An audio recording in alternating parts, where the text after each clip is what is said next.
sekarang ini. Di sana hanya ada seorang lelaki tua yang tinggal di dalam sebuah pohon kayu besar. Ia disebut Gatot Cacalepang. Ia mempunyai ayam, warna bulunya pekat siwa. Pada suatu waktu datanglah Raja Malaka dari Jawa. Ia mengambil tempat di sebelah utara Sopeng. Itulah sebabnya kampung di sebelah utara Sopeng disebut Malaka hingga sekarang ini. Datuk Sopeng pun mengadakan pesta sabung ayam. Wahai rakyatku, sampaikanlah ke seluruh rakyat, datang ke gelanggan. Aku akan melawan ayam Raja Malaka dengan menyabung ayamku. Maka Raja Malaka datang pula di gelanggan bersama ayam sabungnya. Maka disabunglah ayam Datuk Sopeng melawan ayam Raja Malaka. Namun ayam Datuk Sopeng terbunuh oleh Raja Malaka. Tinggal lagi ayam Gatot Cacalepang Pakak Siwali yang belum disabung karena belum cukup umur, dan Gatot Cacalepang tak sampai hati pisah dengan anaknya. Pada suatu malam, Gatot Cacalepang bermimpi berjumpa dengan Peta Bulue yang berkata, wahai Gatot Cacalepang, hanya engkau yang dapat menyelamatkan negeri Sopeng, tetapi engkau akan kehilangan anak dan kamu. Gatot Cacalepang terbangun dan sangat kaget sembari berkepada Pakak Siwali. Anakku Pakak Siwali, mungkin kita harus menjadi kesatria pemberani. Esok pagi kita akan menghadap Datuk Sopeng. Keesokan harinya pun Gatot Cacalepang membawa ayamnya ke istana Datuk Sopeng. Sampainya ia menyembah, katanya, hamba diunjuk dewata bertemu dengan Peta Bulue di dalam mimpi yang berkata hanya hamba yang dapat menyelamatkan negeri Sopeng. Oh tuanku, bisakah Raja Malaka disuruh turun gelanggan bersama ayam sabungnya? Maka datanglah Raja Malaka dengan ayam sabungnya di gelanggan, dan Gatot Cacalepang pun menggendong ayamnya masuk di gelanggan. Baru 2 kali ayam itu saling menyerang, bercucurlah darah dari tubuhnya.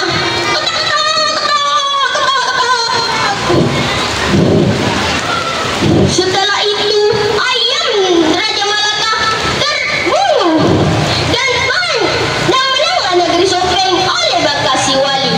Ketika ayam Raja Malaka tidak bergerak lagi, maka rebah pula Pakak Siwali dan menghembuskan nafas yang terakhir. Tak terkira gembiranya Datuk Sopeng ketika Raja Malaka kembali negeri Sopeng. Datuk Sopeng pun mengatakan, wahai rakyatku, akan kunamakan tempat itu Mosyawali supaya tak ada yang melupakan jasa Pakak Siwali bersama Gatot Cacalepang.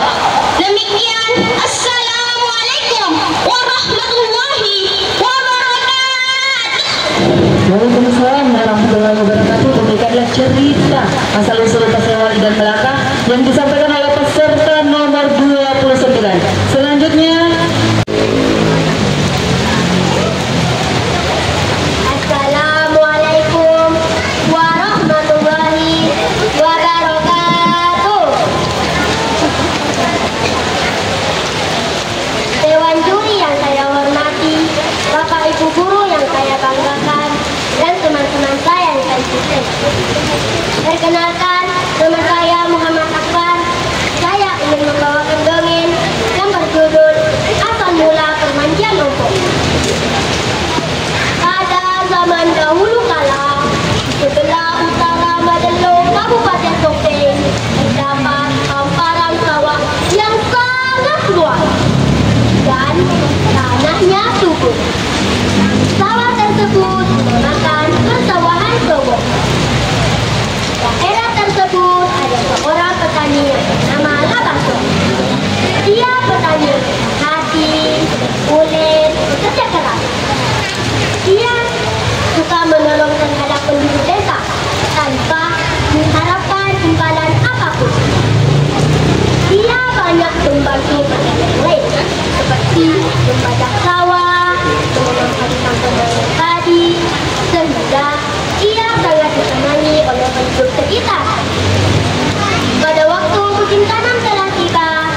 Lebih dahulu kami merupakan kuda Sikulo. Waktunya bermusyawarah untuk menentukan waktu yang dianggap baik untuk memulai turun ke sawah. Labaco juga bersiap untuk turun ke sawahnya. Labaco memanggil sesepuh kampung untuk menggunakan makan ini, yaitu membawa sebutir telur ayam yang dibungkus dengan daun pisang dan ditanam di tempat tersebut, serta ditancapkan setangkai dalam pagar di tempat makan ini untuk menandai tempat telur itu. Acara makan lilin mengandung arti yaitu meminta supaya diberi keselamatan dalam mengelola sapi. Labaco juga bersiap-siap untuk turun ke sawahnya. Pagi-pagi sekali jika ayam mulai berkokok, kok. Labaco tersiap. Dia kemudian berkata kepada istri, "Jodoh, saya dapat ke sawah. Cepatlah persiapkan makan siangku dan tolong jangan lupa bawakan makan siang."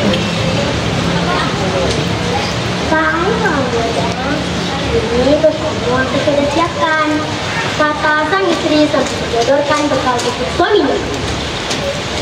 Hati-hati Bunda, ketika kamu merasa lelah, beristirahatlah, baru kemudian dilanjutkan pekerjaanmu kembali, kata sang istri sambil dengan penuh kasih sayang. Labaco memang merupakan pekerjaan kulit kerja keras. Dia tidak mengenal lelah dalam bekerja. Labaco kemudian mengiringi kerbonya menuju pesawat penuh semangat dan tersenyum. Bahkan tersimpan beribu harapan untuk keluarganya. Sesampainya di sawah, Labaco membajak sawahnya.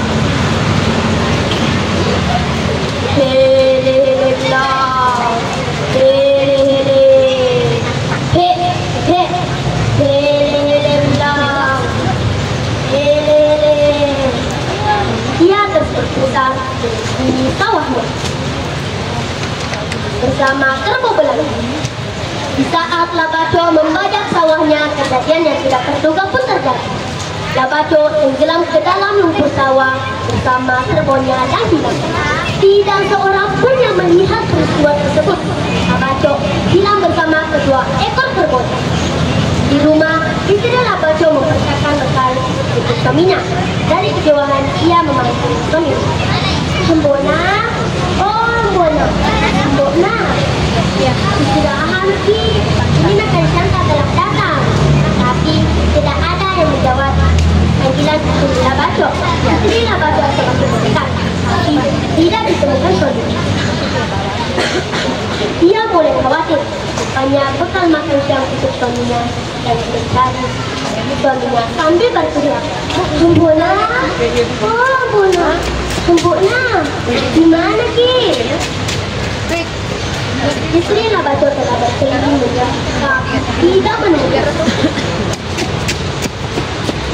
Istri Labaco pulang ke rumah dengan hati yang gundah. Dia kemudian memanggil anaknya. Waktu hadir. Sekian cerita dari saya. Wabillahi taufiq wal hidayah. Wassalamualaikum warahmatullahi wabarakatuh.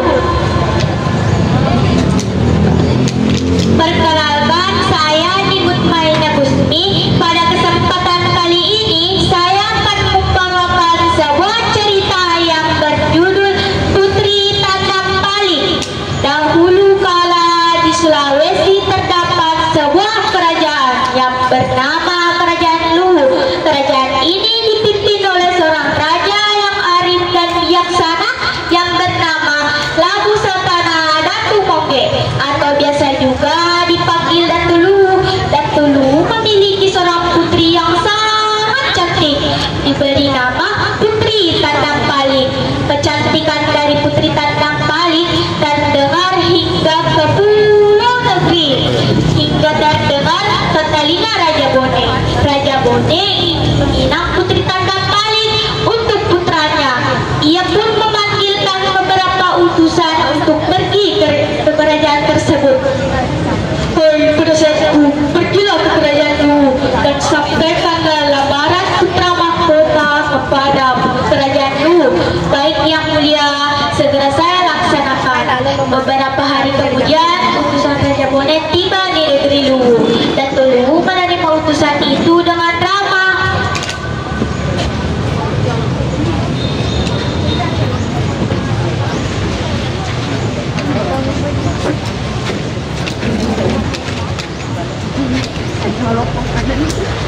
Timbangkan langgaran tersebut. Keesokan harinya, tiada angin, tiada hujan, Putri Tanam Palik jatuh sakit. Seluruh tubuhnya mengeluarkan cairan kental yang berbau air yang sangat menjijikkan. Datuk Luwu pun memutuskan untuk mengasingkan Putri Tanam Palik menjauh dari kerajaan. Tapi sebelum diasingkan, Datuk Luwu memberikan sebuah keris pusaka dari kerajaan Luwu sebagai bukti bahwa dia tidak pernah membuang anaknya. Berlayarlah Putri Tanam Palik hingga menemukan sebuah pulau. Ia menemukan buah wajo dan maka pulau ini dinamakan Pulau Wajo. Hiduplah Putri Tanam Palik di pulau tersebut. Di waktu yang bersamaan, putra mahkota sedang asik berburu di hutan. Dia tidak sadar bahwa dia tersesat. Malam putra mahkota tidak dapat memejamkan matanya karena hewan malam terus mengganggu tidurnya. Tiba-tiba ada seberkas cahaya yang berasal dari perkampungan. Putra mahkota pun memberanikan diri mencari asal cahaya tersebut. Alangkah terkejutnya putra mahkota melihat seorang gadis cantik. Karena kecantikannya, putra mahkota langsung menyukainya. Putra mahkota pun kembali ke kerajaan Bonet. Tapi ingatannya tak luput dari wajah cantik gadis yang ia temui di hutan. Andre Guru segera melaporkan hal ini kepada raja. Raja pun setuju dan mengirimkan lamaran pada Putri Tanam Palik. Putri Tanam Palik tidak langsung menerimanya. Ia memberikan sebuah keris pusaka dari kerajaan Luwu dan mengatakan, bawalah keris ini. Apabila Datuk Luwu menerima keris ini, maka lamaran akan diterima. Sebaliknya, jika Datuk Luwu menolak keris ini, maka lamaran ditolak. Tanpa berlama-lama, pergilah putra mahkota ke kerajaan Luwu dan memberitahu Datuk Luwu bertemunya Putri Tanam Palik di Pulau Wajo.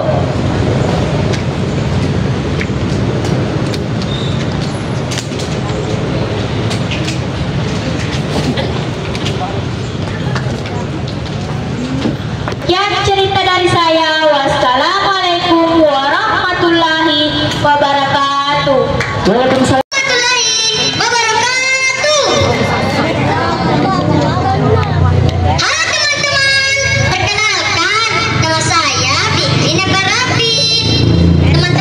Siapa di sini yang suka main sampai lupa waktu? Ayo ngaku siapa? Nah, teman-teman yang masih seperti itu, coba deh dengar dulu ceritaku.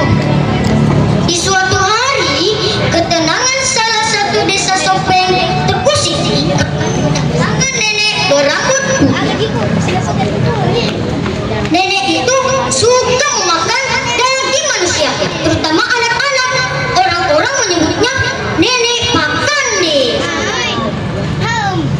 Nenek Pakande suka menangkap anak-anak yang tidak ingin mendengar nasihat orang tuanya untuk masuk rumah pada malam hari. Setelah sering terjadinya peristiwa hilangnya anak-anak pada malam hari, warga desa pun mencari cara untuk mengusir Nenek Pakande. Mereka tahu bahwa Nenek Pakande hanya takut pada raksasa bernama Raja Bangkung Piturta Rauhale. Namun masalahnya mereka tidak tahu di mana raksasa itu berada sekarang.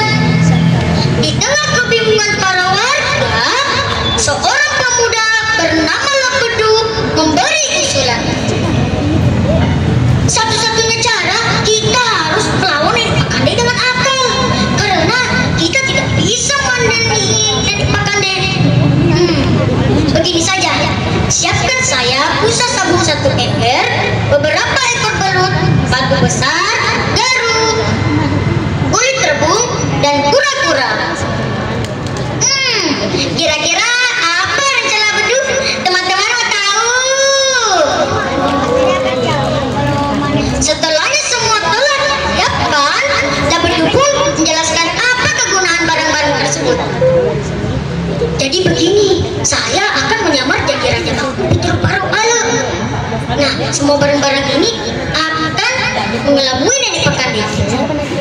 Tibalah waktu malam. Warga desa pun menjalankan rencana. Warga desa memancing Nenek Pakande ke rumah yang paling besar di desa itu dengan umpan seorang bayi di dalamnya. Dan Labadu bersembunyi di atas genting. Nenek Pakande yang malang itu yang sedang mencari mangsa pun akhirnya terpancing. Setelah Nenek Pakande masuk ke rumah itu, yang diam warga desa meletakkan ekor belut dan batu besar di depan pintu dan di bawah tangga. Tak lama kemudian terdengarlah suara yang dibuat oleh Labadu.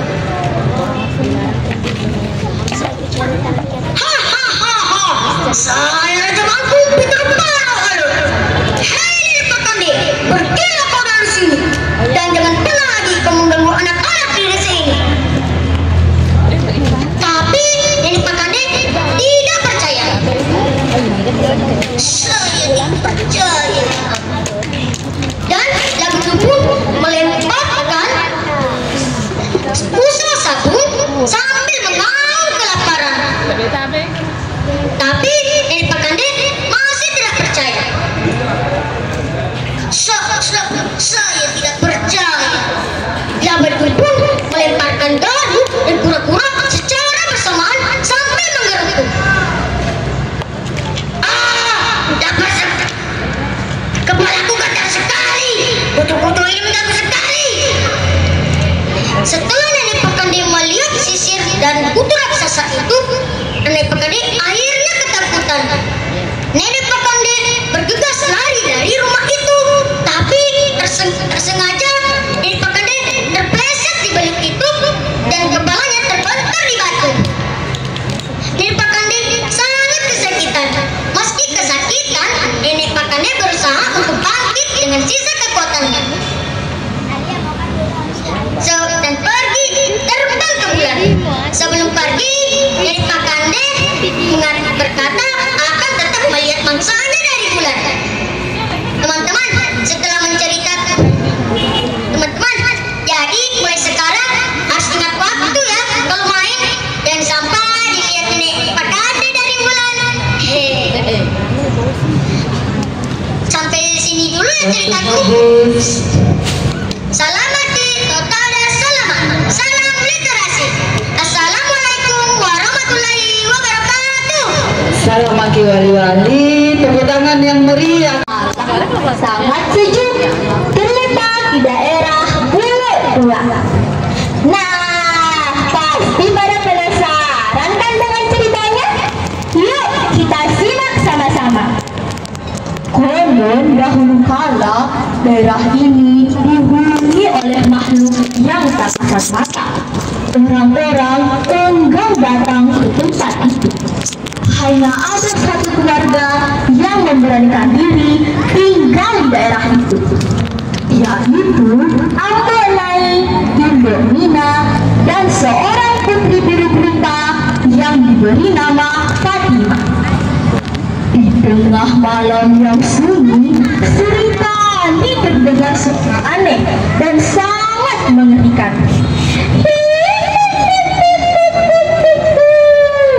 Terkadang ada suara orang menangis. Keluarga ini pun awalnya sangat ketakutan, tapi lama-kelamaan mereka sudah terbiasa. Keesokan harinya, Ambo Nai dan Indo Mina pergi mencari tuak dan berpesan kepada anaknya. Nak, selama kami pergi, kamu jangan keluar rumah ya. Baik ya, kata si anak. Tidak lama kemudian, Fatimah mendengar suara orang menangis. Karena rasa penasaran, Fatimah pergi mencari suara itu. Sampai akhirnya ia pun terjatuh ke dalam lubang yang berisi air. Tolong, tolong!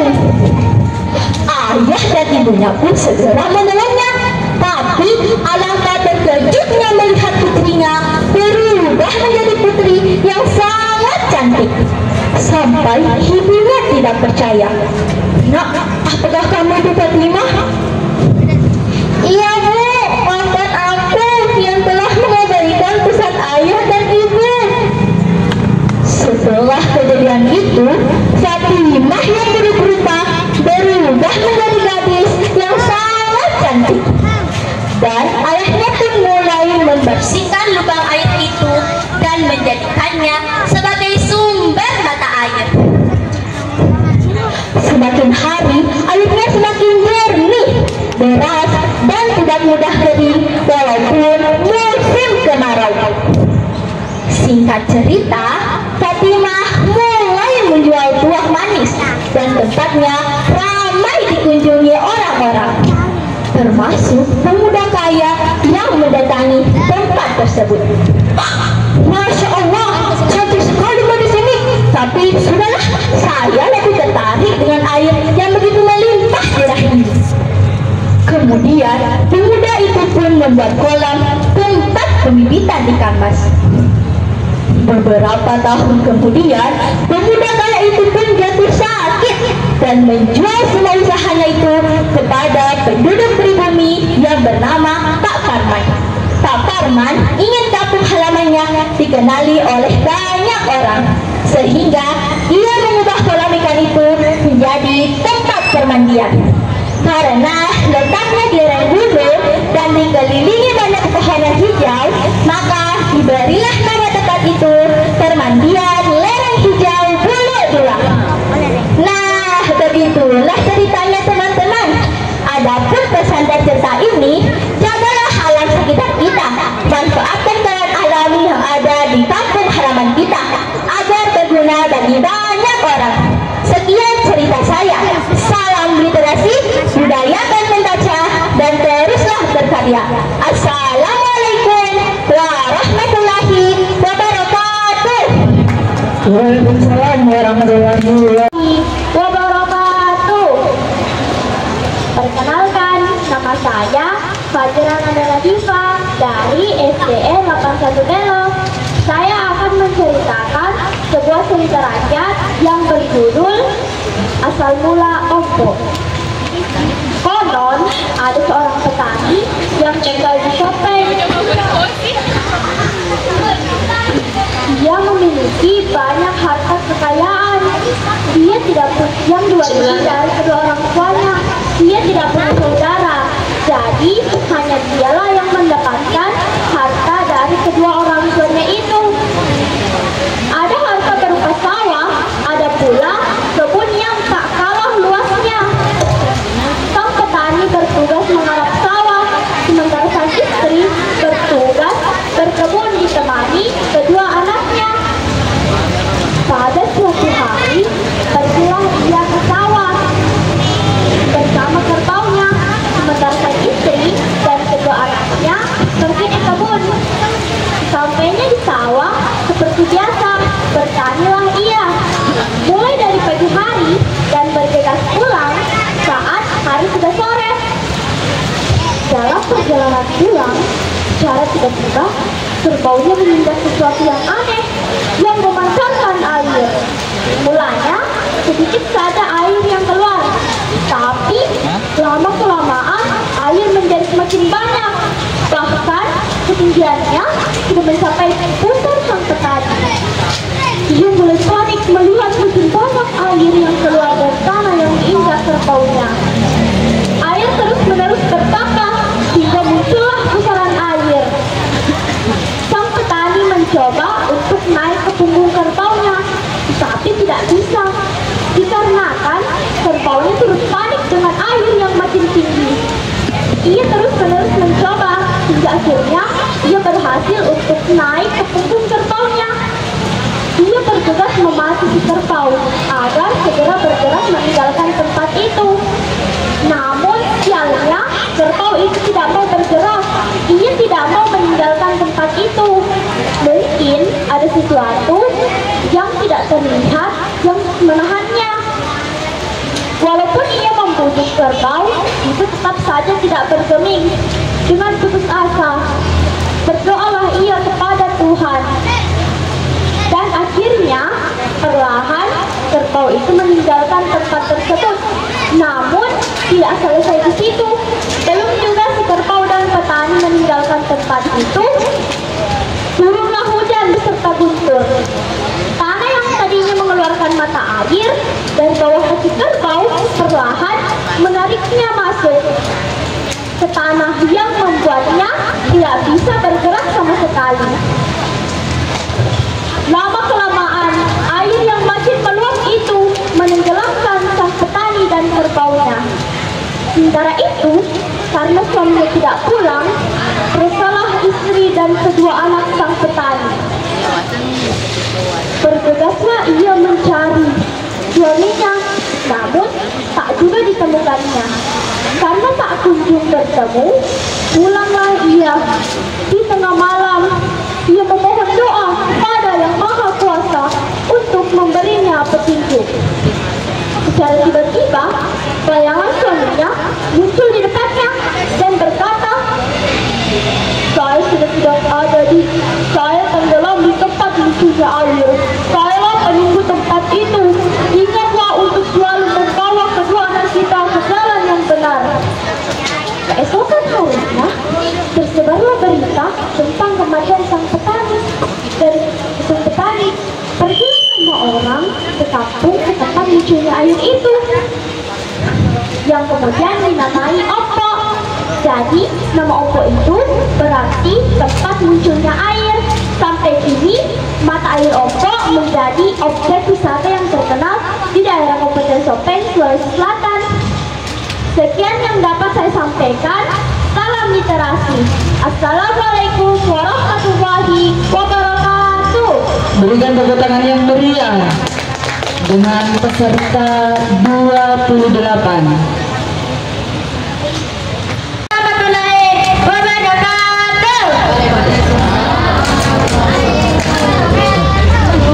Hari ini saya akan bercerita yang berjudul Terasa dan Pohon Kayu Ada.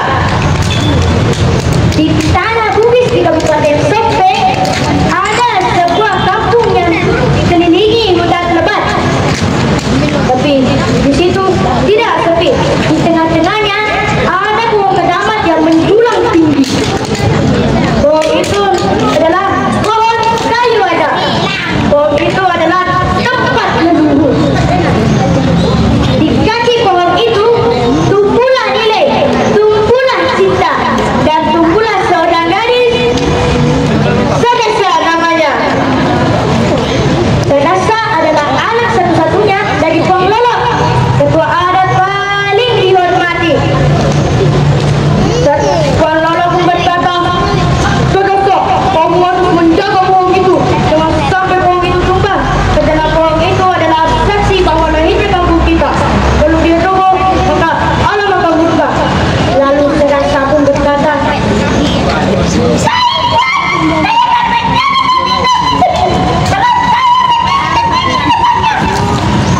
lalu seminggu kemudian datang serombongan orang luar. Dia rombongan itu berkata, hutan ini terlalu sepi. Kami butuh pembangunan.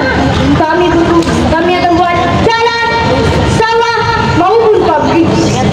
Lalu Sedasa pun berkata, tapi kamu tidak tahu bahwa hutan ini tidak kosong. Di sini ada hutan benar. Lalu rombongan itu tertawa. Itu hanya tidak tahu dan kuat. Kami butuh pembangunan. Siapa yang bisa lagi? Lalu kampung pun terbelah menjadi dua. Ada kampung yang tergiur dengan ubah dan manis, dan ada juga kampung takut kepada kesukaan. Lalu malam pun tiba. Sedasa bermimpi. Ia berjalan ke kampung, lalu menjumpakan seorang nenek yang berambut putih bagaikan kapas, berselendang suara sutra Bugis. Lalu nenek itu berkata, cucuku, kamu harus menjaga pohon itu, jangan sampai pohon itu tumbang, karena itu dapat tinggal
Waalaikumsalam warahmatullahi Assalamualaikum warahmatullahi wabarakatuh.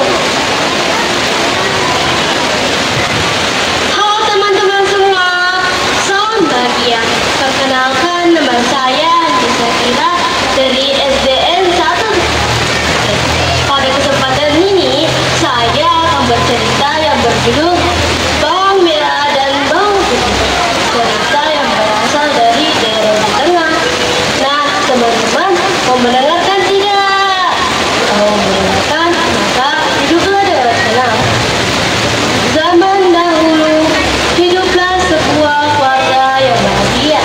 Mereka terdiri dari ayah, ibu, dan seorang gadis remaja yang cantik bernama Bawang Putih. Meski ayah Bawang Putih hanya pandangan biasa, tetapi mereka hidup rukun dan damai. Suatu hari, ibu Bawang Putih keras sehingga akhirnya meninggal dunia. Sejak saat itu, Bawang Putih dan ayahnya sangat sedih. Lalu, tidak sempat sebut seorang janda yang memiliki anak bernama Bawang Merah. Semenjak ibu Bawang Putih meninggal, lalu mencari perhatian ayah Bawang Putih. Akhirnya ayah Bawang Putih berpikir bahwa mungkin lebih baik kalau ia menikah saja dengan ibu Bawang Merah agar sekali lagi. Berkat pertimbangan Bawang Putih, akhirnya ayahnya menikah dengan ibu Bawang Merah. Awalnya Bawang Merah dan ibunya memang sangat baik kepada Bawang Putih, tetapi asli mereka mulai kelihatan. Mereka kerap memarahi Bawang dan memberinya kerjaan berat jika Bawang Putih sedang pergi berdagang. Bawang Putih juga harus mengerjakan semua pekerjaan rumah, sedangkan Bawang Merah dan ibunya hanya duduk-duduk saja. Bawang Putih tidak pernah mengetahui hal ini karena Bawang Putih tidak pernah menceritakannya. Suatu hari, Bawang Putih jatuh sakit, kemudian meninggal dunia. Bawang Merah dan ibunya semakin berkuasa dan semena-mena Bawang Putih hampir tidak pernah beristirahat. Namun Bawang Putih selalu mengerjakan pekerjaannya dengan gembira karena dia berharap suatu saat ibunya akan mencintainya seperti anak kandungnya sendiri. Pada suatu pagi, seperti biasa, Bawang Putih membawa bakul berisi pakaian yang akan dicuci di sungai. Hari itu cuaca sangat cerah. Bawang Putih segera mencuci semua pakaian kotor yang dibawanya.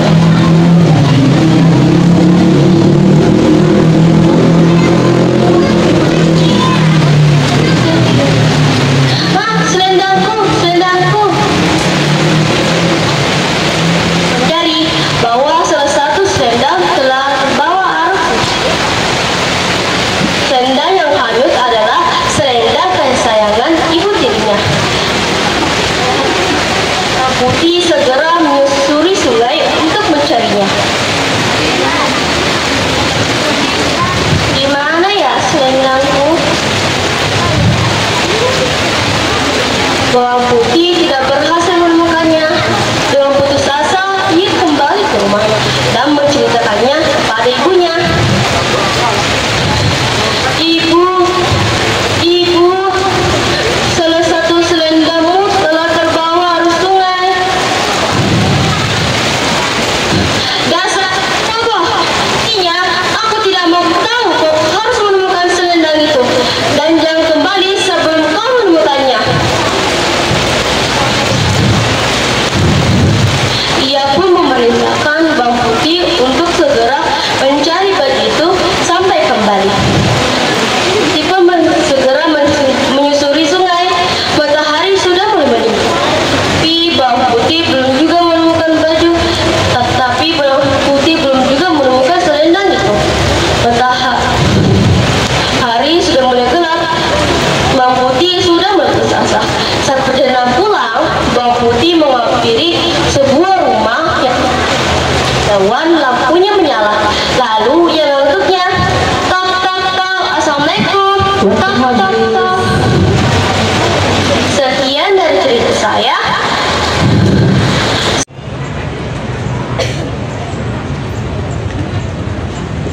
Assalamualaikum warahmatullahi wabarakatuh. Waalaikumsalam warahmatullahi wabarakatuh. Selamat pagi teman-teman dan dewan juri yang saya hormati. Perkenalkan, nama saya Abdul Aziz. Kali ini saya akan bertutur yang pastinya seru. Cerita rakyat batu menangis. Cerita rakyat batu menangis.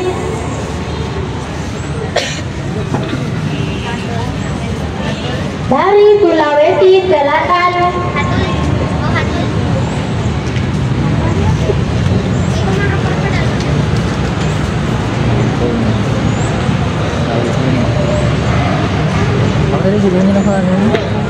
Segala kasih Abdul Majid dalam menyiarkan agama Islam di dunia.